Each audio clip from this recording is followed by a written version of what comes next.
All right, Ilkay, thank you so much for talking with us. Great to catch up with you back at City as well. FA Cup semi-finals now. We know how much this is such a beloved competition here in England. Does it kind of feel like a priority now, the priority for you guys, given how silverware is on the line and how the rest of the season has gone? Well, I think there are two targets left for us right now, in the season. One is obviously to qualify for the Champions League for next year, which is vital, I think, for the club, and obviously for us players as well. And the other one is obviously, trying to get into that FA Cup final, because we have been there before. We know how special of an occasion it is, and going now for the semi-final already to Wembley, back to Wembley.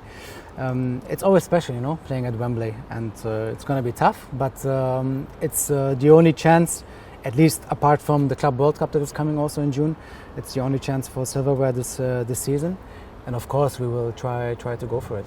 And it's almost like a different semi-finals now, in the sense that it's not the usual suspects apart from you guys, because last year, I know you weren't there, but I think it was only Coventry that really was a surprise package. But now you've got Forest. I don't think a lot of people expected them to be going up against you in the semis. You've got Palace, you've got Aston Villa as well. Have you seen things change, or since you obviously had the year out at Barcelona, coming back now to the Premier League, have you seen things shaken up a bit? Honestly, yes, because I feel like, the level, the standard in the Premier League is just so high right now, that even teams that you would maybe not expect to get close to the top 4, top 5, top 6, they are there, and not just there in terms of points, also in terms of the way they perform, the players they have.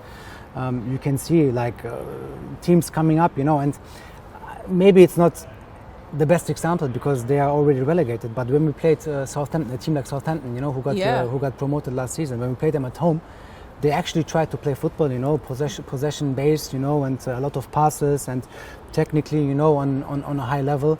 And then of course sometimes it doesn't work out and they are relegated right now. But they are brave, and the players are brave. The players want to play football, they want to compete.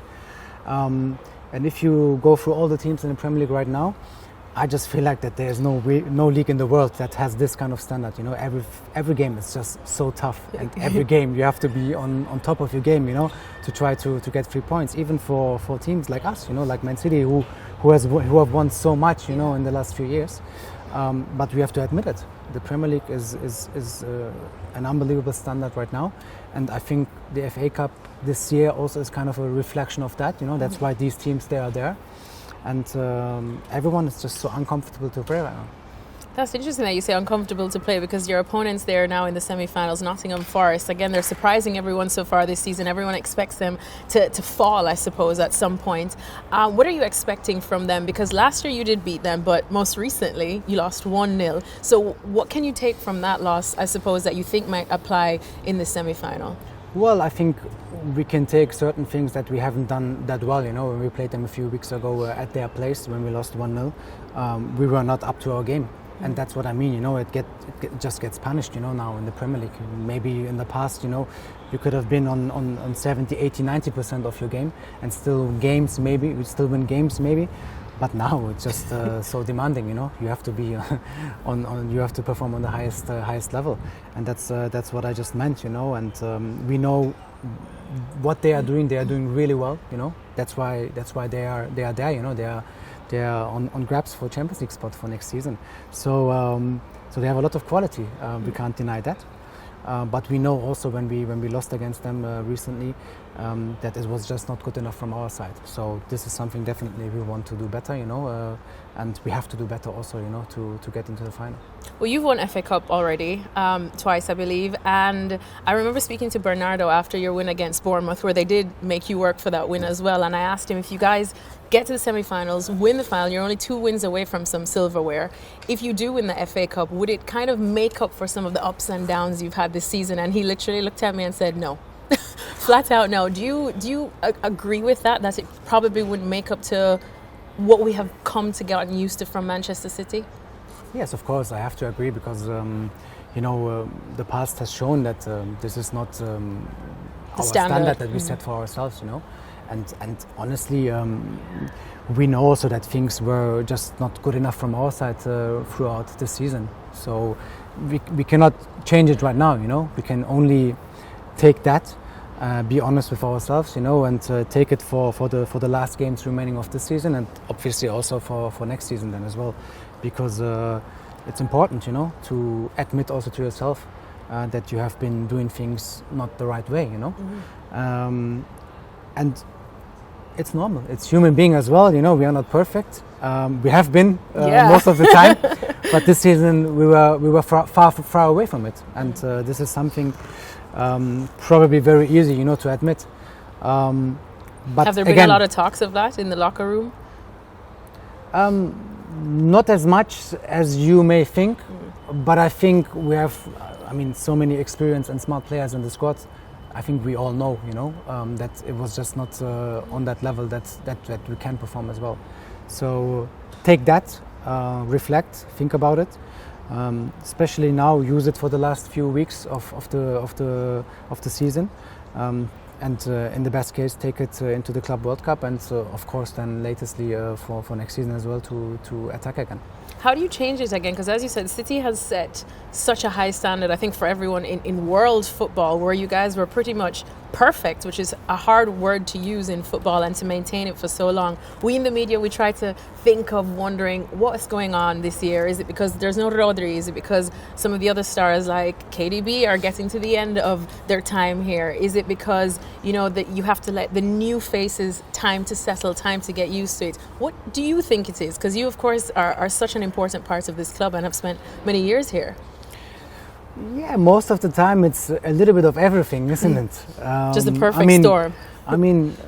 Sometimes it's like that, once, and if you look at the weird thing is, if you look at the start of the season, we have actually started quite well, maybe better than in most years recently, so it feels kind of weird, but probably there was just one point where everything dropped a little bit, and again, I just repeat what I've said before early on.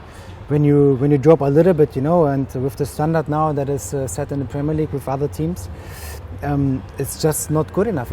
It's just not enough at the end of the day, and then of course you get injuries here and there. But even with that, I think we would have had the energy and the desire, and also the quality to do things better than we have actually done.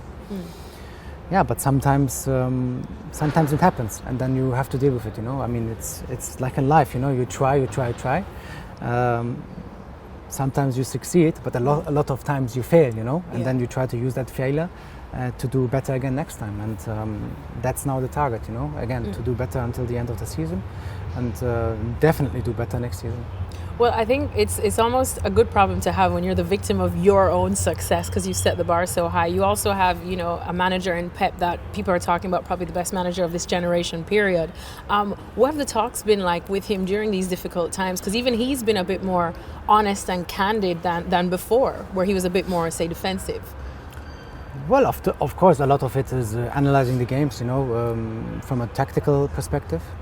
But I feel like in a lot of games from our side, maybe we gave sometimes a bit too much importance to tactics and didn't really pay attention much on behavior, behaviors of ourselves, of players, of people around the team, of the way we behave also on the pitch, having that determination, that desire, aggressivity, like simple things that are part of the game.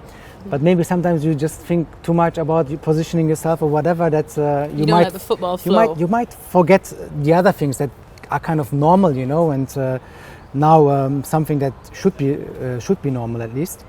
But I honestly, in the last few games, I see a certain change, especially that very uncomfortable Bournemouth game in the FA Cup, and we know how well Bournemouth has been doing, this season as well, and the way they play, aggressive, physically strong, going for every duel. And the way we behaved, there away at their place, especially after also conceding the first one, I think it was just unbelievable, And at the end, maybe people don't give much credit to that, because people tend, especially in our society and also in football society right now, they tend to credit it more like beautiful goals, or beautiful assists, or beautiful actions, by a single player. And they don't credit anymore so much, working for the team, having the right mentality, and be there, fight for each other, stay close to each other, and do everything together. So sometimes you maybe tend to drift apart a little bit from these things. But honestly, I have to say that since the international break now in March, since we came back together, I see an improvement also in that areas, and that shows that sometimes these areas, you cannot afford to focus less on them. Yeah, and I think one person finally that has always had that mentality is Kevin De Bruyne. We know his announcement that he'll be leaving City as well, and he, like you, has become such a massive part of the core of Manchester City. Is it a little extra incentive now to kind of go out there and just win this trophy for him? And is he kind of that irreplaceable player at Manchester City that Pep has suggested, or do you see, the future in that position bright? Is there someone that can fill those boots? No, he's irreplaceable. I think what Kev has done, for the club, is unbelievable. I think in the history of Man City, for me personally, there's no better player than Kevin De Bruyne, honestly. And it was a pleasure for me, to share the pitch with him for such a long time, and seeing him performing, on the highest level. On top of that, having that connection with him also off the pitch, I feel like really privileged, to get to know him and his family, and have that bond, having shared so many memories together. It was incredible. It still is incredible, and it was a pleasure for myself, to be his teammate. And no one probably ever will do that again, and on that standard. And of course, we have to appreciate that, we have to know that no one, like in particular, will come and just, be a replacement for him. Of course, it's going to be covered somehow, the club always does that and finds solutions. But of course, he will be missed. I'm sure he'll be missed from fans, he'll be missed from, opponents even, but then of course also, I think so. But of course also from teammates. Yeah. And we can only wish him and his family, the best for the future, because he deserves the best.